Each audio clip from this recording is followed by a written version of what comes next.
12/9/2024 રોજ ઢોલખાખરા ગામે માનનીય કલેક્ટર સાહેબની અધ્યક્ષતામાં રાત્રિ સભા યોજાઈ.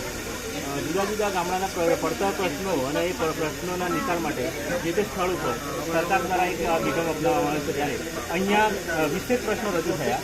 તેમાંથી મોટાભાગના પ્રશ્નોનો જે તે વિભાગને નિકાલ કરવા માટે સૂચના આપી મેળવી અને કેટલાક પ્રશ્નો જે અહીંયા નિકાલ નથી થાય નીતિ વિષયક પ્રશ્નો છે એ પ્રશ્નો એમને આગળ મોકલવાની જે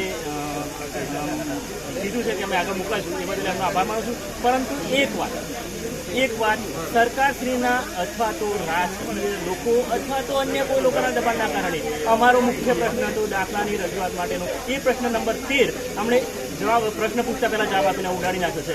આની સામે હું સરકારશ્રીને કહું છું કે કલેક્ટર સાહેબને કહો કે સાંભળવા આવ્યા હોય તો બધાનું સાંભળે. અમારો પ્રશ્ન રજૂ કરતા પહેલાં તમારા અધિકારીઓ જવાબ આપી દે છે અને આ ઢોલખાખરા ગ્રામનો પ્રશ્ન હતો છતાં પણ સામૂહિક પ્રશ્ન ચેક કરીને એમણે ઉડાડી નાખ્યો છે. ઈસવીસન 1865નું ડોક્યુમેન્ટ લઈને અમારા ઢોલખાખરાના ગ્રામજનો આવ્યા હતા પણ એમને સાંભળવામાં નથી આવ્યા. આ બાબતને હું વખોડું છું. સરકારશ્રીને વિનંતી કરું છું અધિકારીઓનો મોકલો.